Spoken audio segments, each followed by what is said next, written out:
Hello and welcome to the Popcorn Junkies.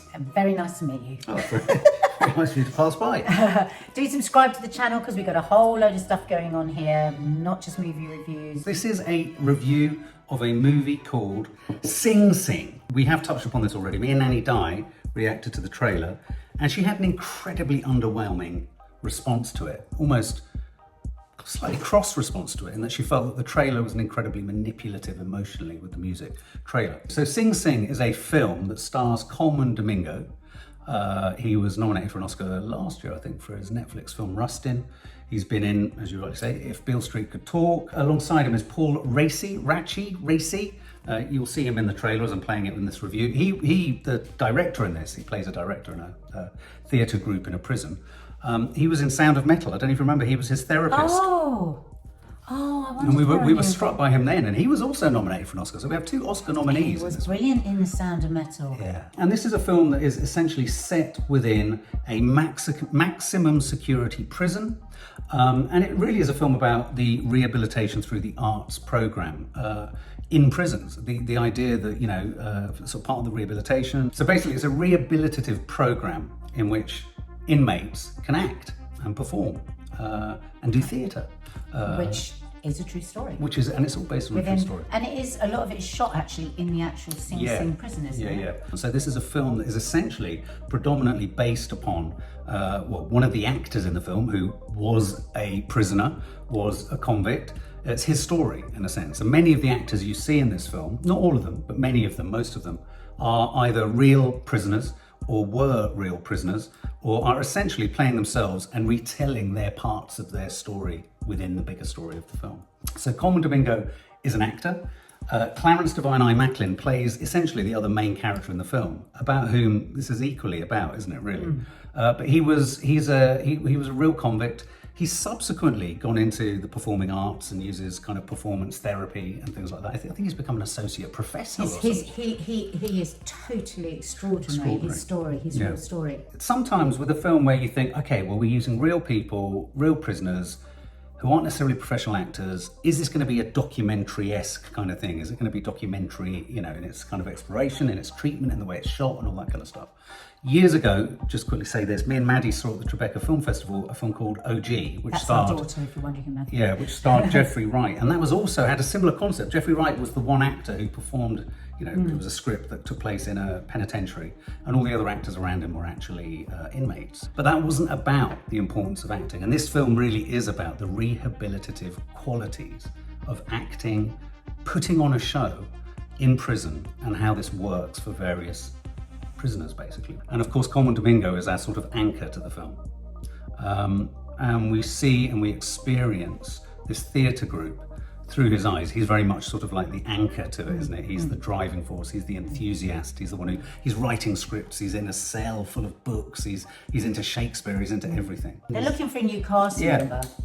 And actually, I really love that scene, that initial scene when they're discussing whether they're gonna consider this guy or not, because the inmates make a lot of the decisions. They make the decisions about what the play will be about. They make the decisions on who comes into the group. And Colman's character is interested. He wants to bring in this guy, and his friends are like, God, no, he's bad, bad news. He's a gangster. He's a drug dealer. He's all of this. And then that first scene with him, it's really quite chilling. But I do just want to say this, because I was selling this film to my sister yesterday, and she said, is there any gratuitous violence in it? Which I was a bit worried about when, because I still haven't recovered from Shawshank Redemption, and I watched that when I was about 18. I'm 60 this year. So I didn't want any of that stuff. And it really isn't, it's a 15. There isn't. And we had to pause when my sister asked us this last night, because you get, of course, the feeling of the possibility of the most terrible brutality. But again, great storytellers, as far as I'm concerned, and great directors don't have to actually show you it. I think I really admire that. And this film, I think, does that brilliantly. But anyway, so this new character, they cast this new guy, Clarence, it's great because he comes into a quite established group, and you don't really know anything about the group. You don't know what any of them have done. And I love that slow reveal as the story is told. I said to Mark, as we came out of the film, the first thing I said to him was, That was a true investigation into the human condition through men. Men. What makes men tick, the lack of choices that men have, and then what they do with that, with their life. And that I passionately believe that there is always a chance somebody can start again. Now, this film could have been the most unbelievable schmaltz, couldn't it? I mean, I get why I don't know what the trailer's like. That would be your fear. It's a theatre group in Sing Sing, the group around, how's this going to go? And the story absolutely whips along, doesn't it? I mean, we're asked to take big leaps with the characters quite quickly, like within 15 minutes. Well, I thought it was an incredibly economically set up film because you're into it, you're following Colman, he's on a sentence, he's in for, you've got a theatre group, and then quite quickly, as you rightly say, Clarence, the kind of guy who they bring the drug dealer, the most frightening character in the group, if you like. Brilliant, cheers. And there's a moment just in the yard where he's talking to another guy about where his drugs are, where his money is. Not a jot of violence, so don't worry about the violence, but my God, the threat was palpable.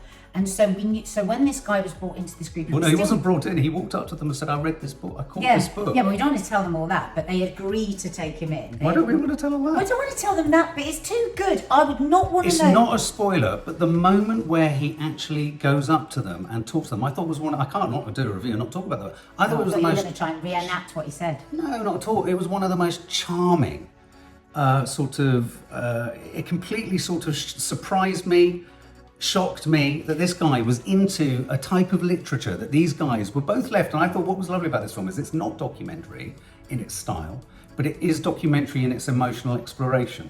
I think it's a film that takes you to real, authentic, fly-on-the-wall matters of the heart.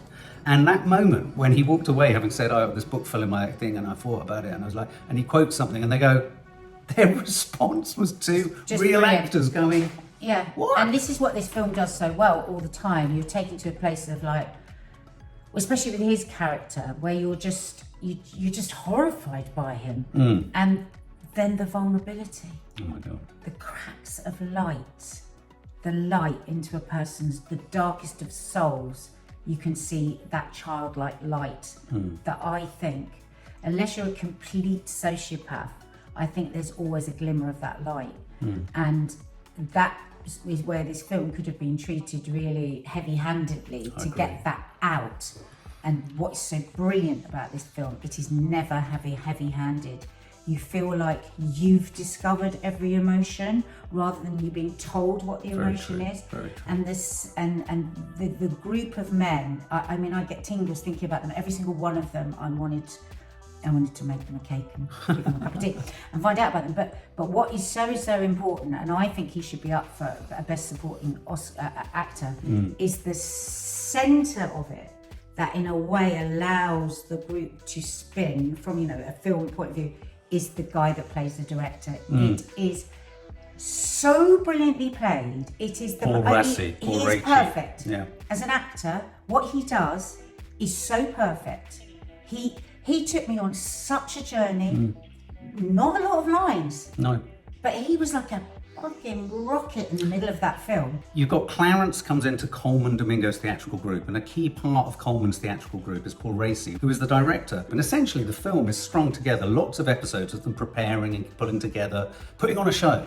Classic kind of narrative kind of device of putting on a show. And of course, along the way, we are made privy to the backstories, the hopes, the aspirations, the fears, the worries, the sadnesses of all of these various individuals in this group, some in more detail than others. Because I almost felt at times watching it like I was in a theatrical group myself. I felt the way the camera put itself.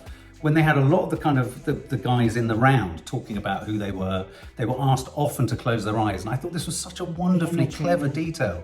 These are guys in prison who you're reminded all the time visually, very subtly in this film, all of the establishing shots, all of the cutaways, all of the general shots of the place are through windows or of windows, of barred views, of broken windows, of blurred windows, of bars, of meshes and all this. And it's not done in a cliched fashion. So you're reminded these guys are held in.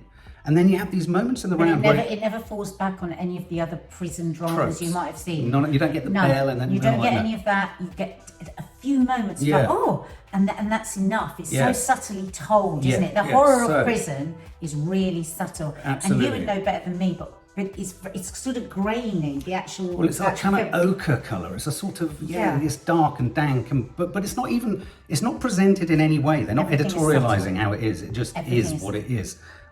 Everything is allowed, yes, rather than told. And what I loved about, and there are 2 or 3 sequences in the process of basically going through loads of acting lessons, and many of the kind of what's it called when you do an exercise in a group, were about the inmates closing their eyes and either taking themselves to a place or remembering a person. And what this film did so quickly for me was reminded me that freedom is a complicated thing. Being free in your mind, being free with who you are, as well as being free with your location, all 3 things are very different things to different people. And you don't feel, and so this becomes a film gently about how for some of these inmates, especially Clarence at one point, are they freer in prison than they would be outside of prison? Are they freer in the mind, closing their eyes, doing this, pulling this play together, than they would be living their life out in the world and all this kind of stuff? So I thought it was an incredibly, quite quickly, it just encourages you to think about all these kind of existential thoughts, not about being in prison necessarily, but what it means to be free in your mind and heart. That if you think back to, ancient Eastern beliefs, that we go down to have nothing. Yes. That we have too much, we have way too much. And again, I'm not saying in any way that being in prison is like but if you go to the essence of that, and that it's actually your own mind and your own acceptance and your, it really plays into, Mark here is 20 years sober, it really plays into, for me, watching it, all the things that we've learned through 12-step program, that geographicals, moving yourself to another place doesn't sort out what's going on here. What you have to do is sort out what's going on here and what's going on here, which of course is so brilliant because that's also what an actor has to do. This is what I thought was so magical about this. So the fact that you're delving deep, that's why being an actor can be such a painful thing, because you've got to tell the truth, and to tell the truth, you've got to find some truth, not a direct truth to the character. You've got to find some truth in yourself. That's why there's so many appalling actors. Well, that's why there's that incredible... They're taking on a cloak rather than taking one off and seeing what's underneath it. Exactly. And so that's why drama, people misunderstand drama lessons and all these things. Oh, well, I don't want my child to go on the stage. No, forget about all of that. Teaching them to know themselves better. And for me, I felt so emotional watching it because I thought, sit a group of men round in a circle with one extraordinary person who is able to be extraordinary, i.e. in this case a director, because everybody else can be extraordinary, and help them crack open a little bit of themselves, which is what that director's character does so brilliantly. And what I found so emotional, I was crying a lot through those scenes because it's like this could happen so much more across the world, not just in a prison, but you've got a group of men stuck in a prison with no choice, so they're having to face themselves and they're having to, and I was like, this is what we need everywhere, mental health groups like this, because women get it a lot more with other women. Men don't get this. Well, I was struck. This is how a lot of women talk. I totally 100% agree, and having done group therapy and talked a lot in a lot of our mental health content about the importance and virtues of group therapy and how everyone would benefit from it. I mean, there were many moments in this film where I was looking at what they were all going through together and thinking, wow, okay, yeah, you've been incarcerated, again, you're innocent, you shouldn't be there, you've had no hope, you've had the blight of life, you've had no opportunities, you felt that there's no other choices, and yet at this moment in time, at this point, they're all it's a privilege what they're going through with each other and in the process of exploration. And just on that note, I just thought it was a particularly, what you've got is Clarence, the guy who's come in, and really the story arc is both his discomfort and trying to get in and sort of belong to this group and get comfortable with expressing himself. He's got so much rage, he's got so much anger. He's the hardest, toughest guy. But where does that come from? It comes through fear and vulnerability, and if you show your vulnerability, someone's going to stab you from behind, or somebody's going to... Well, that wonderful moment where he's on stage. There's a wonderful moment on stage where somebody walks past him and he flips out. Just behind him. And a bit like group therapy like you had, in rehab, we some of the stories that we find out of the other men are when they are facing somebody that's reminding them of them. And when that guy, the big guy, says, I was you, I was in that. Again, oh my God, you can think of 100 films where that would turn to just absolute schmaltz and it... Absolutely. There was real courage in the direction of where to edit out, where to stop, where was enough, where to move on. It was beautiful. And where to allow just, as the director says, let the process happen. And I thought this film was, I've got goosebumps as I say it, because I feel there were moments in this film where the director in the film, the actors and non-actors in the film, and the director of the director in the film were all letting the process take centre stage. And the other thing I thought was really clever about it as well, there was a particular moment where I think Clarence, the guy who walked behind him, and you're on the edge of your seat thinking, is he going to lose his shit? Is he going to smash people up? You know, and all this kind of stuff. Is it all a bit namby-pamby? Wonderful moments where they're choosing their outfits. Wonderful exchanges between Colman and Clarence about what's right and what's not. I don't know if you cried in that bit, but I cried in that bit. It was so sweet. Because you know why I cried? It was two boys. It was two small boys playing. It was two small boys. And this film is a reminder of the play of acting. The play of putting on a play. Such a privilege to be an actor and to get to play. But this film works on so many very clever levels without nudging you in the face to think of these. So for example, there's another moment when Clarence has had this moment, you think, oh, he's going to beat everyone up on stage. And there was the large guy in the group who leads across and he breaks in and he shouts at him and he's kind of urging him. He said, look, this is where we can be real. Yeah, he says, I was one of these big guys in the yard, you know, taking everyone out. But his thing that he said, I can't remember his exact words, but he said something along the lines of, in here, we can be real. And what he was referring to is the performances they all have to have in the outside world or in the yard amongst other men. And so suddenly you're thinking, well, hang on a minute, these are real inmates acting. They're talking about acting in the real world. He's acting, and then you start to think, this is so... What you begin to realise is it's all one and the same thing. Acting isn't acting. Well, and it's a beautiful way to educate people because these men wouldn't have had the education. None of them would have been stupid. That wouldn't have had any of the chances to have an education. And yet, you can tap into... So there's so many people that you can tap into the natural philosopher within them if they're given a chance. And that's why the whole... I mean, for me, everything it ticked every box for me because it just challenged mental health. It challenged our ideas of what is good or evil. When do we just give up on people? The fact that men can be, it is possible for men to access themselves in this way. The hardest, toughest men. It's just like, don't write any man off. No, I agree. And there was a couple of moments, I don't know if you caught these, where Colman, Domingo, and Clarence at one point they walk on stage and they cut to behind them, and they've got stupid hats on. And they're childlike. It's like a pantos. And what I also liked was the play that they're performing is a completely bizarre, cobbled pull together of classics like Hamlet, Robin Hood, The Wizard of Oz. But the beauty of that when the director just validates every single person's desire. Yeah, but also what was lovely was the inmates were beginning to challenge the logic. One of them got hooked up on, well, how do we go through a time portal from one play to another? And he held them all and allowed them all to feel everything. Because it's the understanding that when you take... That's why I don't believe in the prison system. Yeah. I believe in prison reform. Because when you take away all choice and all hope and all light, what do you get?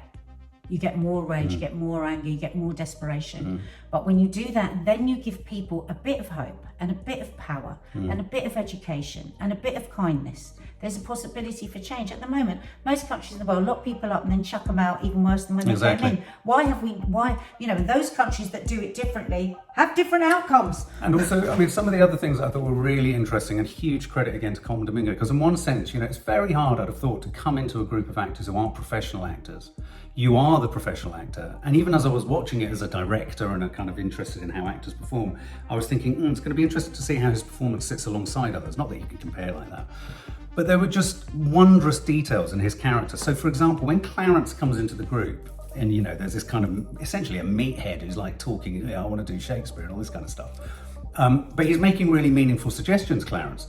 And you can see Colman looking, because this was Colman's domain. This theatre group was not in a controlling way, but he was a hugely important part of it.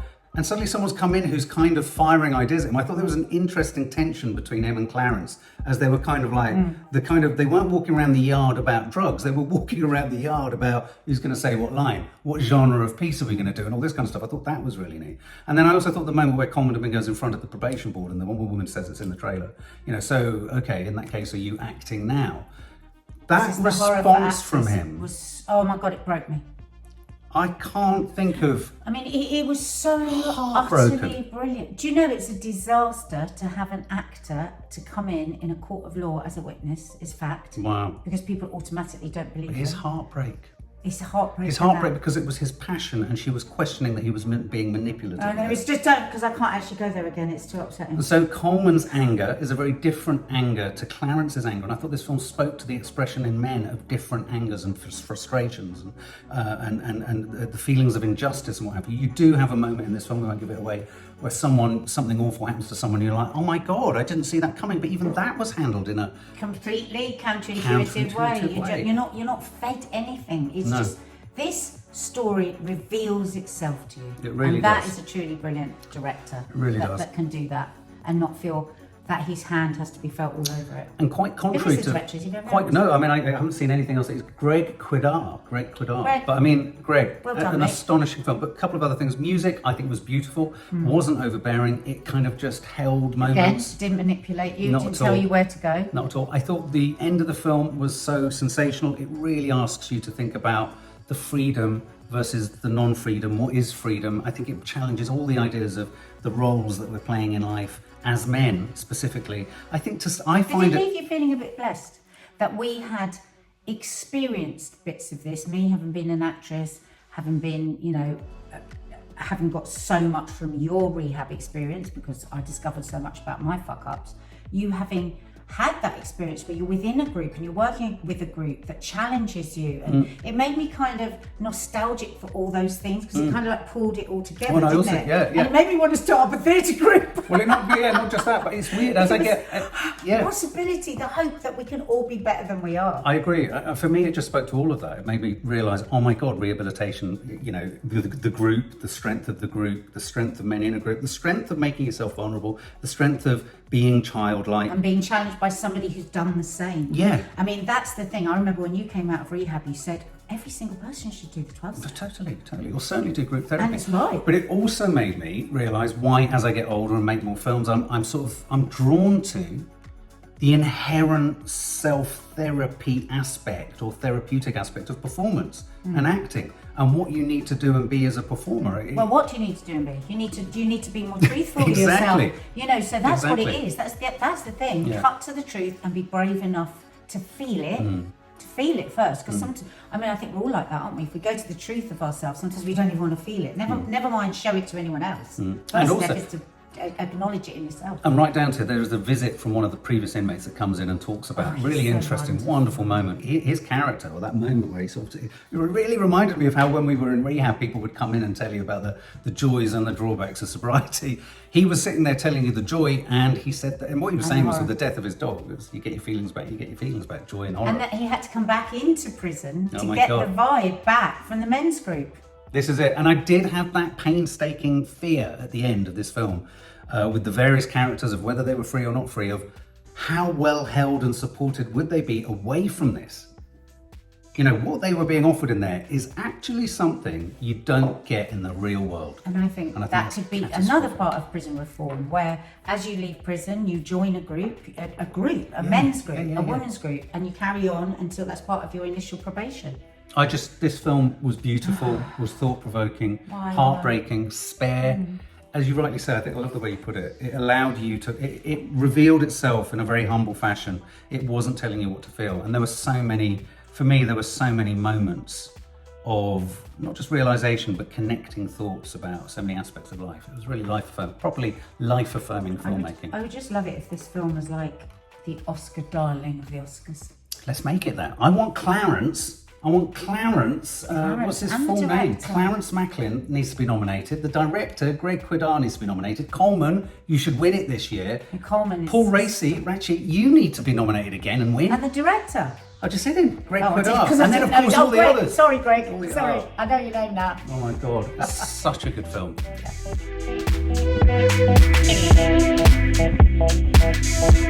Yeah.